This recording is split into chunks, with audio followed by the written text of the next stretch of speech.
की जय, भारत माता की जय, भारत माता की जय, वंदे मातरम, वंदे मातरम, वंदे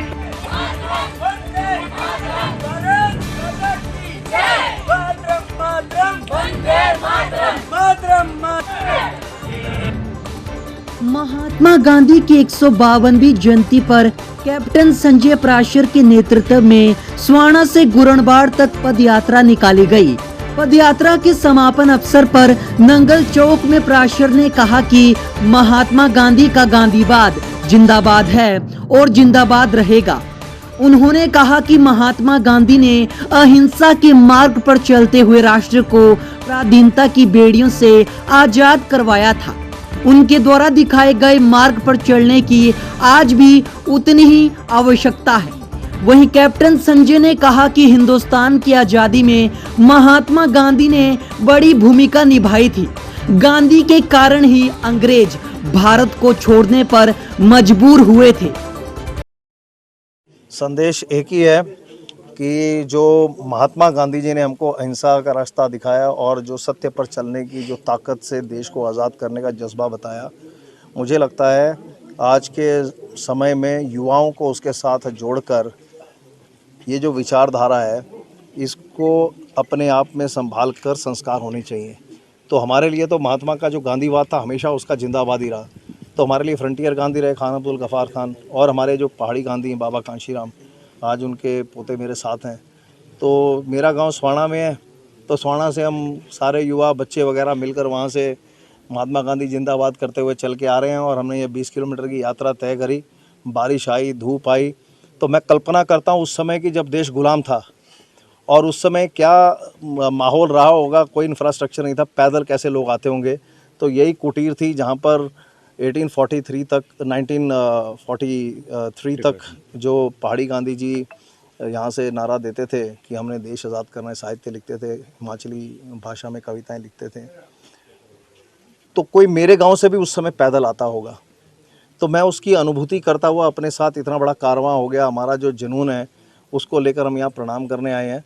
और मेरा तो सिर्फ इतना मानना है कि जिस देश का युवा आज भी कहता हो गांधीवाद जिंदाबाद, लाल बहादुर शास्त्री जिंदाबाद, पहाड़ी गांधी जिंदाबाद, तो मुझे लगता है कि उस देश का विश्व गुरु बनना तय है। मुझे बड़ी खुद में हैरानगी है कि जब हमने गांधी जी पर ऐसे कंपटीशन रखा, अपने गांव में 72 बच्चों ने पार्टिसिपेट किया, तो बहुत कम बच्चों को पहाड़ी गांधी जी के बारे में पता था। तो मुझे लगता है ये जागृति तो पहले हमारे ही समाज में होनी चाहिए, उसके बाद सरकारों का काम आता है। और सरकार आज नहीं तो कल काम करेगी। और हमारे आदरणीय राष्ट्रपति जी ने भी जब संबोधन दिया तो उसमें पहाड़ी गांधी जी का जिक्र किया था। तो डाडा सीबा जहाँ तक हम जानते हैं, हिमाचल जहाँ तक हम जानते हैं वो पहाड़ी गांधी हैं, और पहाड़ी गांधी जी जो हैं वो हिमाचल प्रदेश हैं, ऐसी संज्ञा से हम जानते हैं। और मुझे लगता है कि यहाँ पर कार्य होना चाहिए, शीघ्र होना चाहिए। स्मारक का देश के इतिहास का बच्चों के बीच में लेकर जाना और वो भाव का जो प्रभाव होता है, तो वो आज मैंने साक्षात देखा। मुझे लगता है कि 20 किलोमीटर लंबी यात्रा शायद हमारे क्षेत्र में ऐसी पहली बार हुई है। मेरे को कईयों ने बताया हमारे जीवन काल में पहली बार हुई। मतलब एक पहली बात तो ये हम प्राउड फील करते हैं कि हम इस परिवार में पैदा हुए हैं। जहाँ तक उनकी आज़ादी की लड़ाई है, अगर बताना शुरू करूँ तो काफ़ी टाइम लग जाएगा। 1919 में पहली बार वो जेल गए, 2 साल, 1919 से 1921 तक, और ये सिलसिला 43 तक चला ही रहा। और 11 साल उन्होंने अपने जीवन के जेल में बिताए। साहित्य लिखा, क्रांतिकारी साहित्य भी लिखा, हर टाइप का साहित्य लिखा उन्होंने, काफ़ी अच्छा है। एक किताब मेरे पास थी लास्ट बची हुई, मैं सुबह कल दी थी नीरज जी को, मैंने उनकी कविताओं की, उसमें हर टाइप की उन्होंने साहित्य लिखा है। बाकी उन्होंने अपने परिवार की परवाह नहीं की। जो कुछ भी था, ये मकान भी गिरवी था, या एक घरों में भी गिरवी थी, दुकानें गिरवी थी, हमारी लैंड गिरवी थी, वैसे की वैसे चली गई। हमने सरकार से कुछ नहीं मांगा। हम तो यही कहते हैं, अब चला है इनका स्मारक का सिलसिला चला है, तो अभी गवर्नमेंट ने इसको टेक ओवर किया है। टेक ओवर क्या किया उन्होंने, मतलब हमने रजिस्ट्री करा दिया है ये दान, साथ वाली जो जगह बाहर वाली है ये मकान वाला उसके।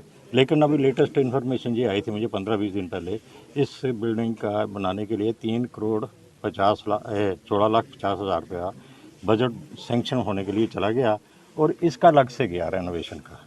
नहीं, अभी तो कुछ एक तो सरकार के पास भी था, लेकिन बाकी कुछ हमारे चाचा ही डलहौजी में थे, उनके बेटों के पास पड़ा है सारा उनका साहित्य जी। तो युवाओं को ये संदेश देना चाहते हैं कि कम से कम युवाओं को इतना पता चल जाए कि हमें आज़ादी किस तरह मिली, कितने आदमी इसमें शहीद हुए, कितने, ये तो परिवार ही स्वतंत्रता सेनानी का रहा था। उज्जवल हिमाचल के लिए डाडा सिबा से ब्यूरो।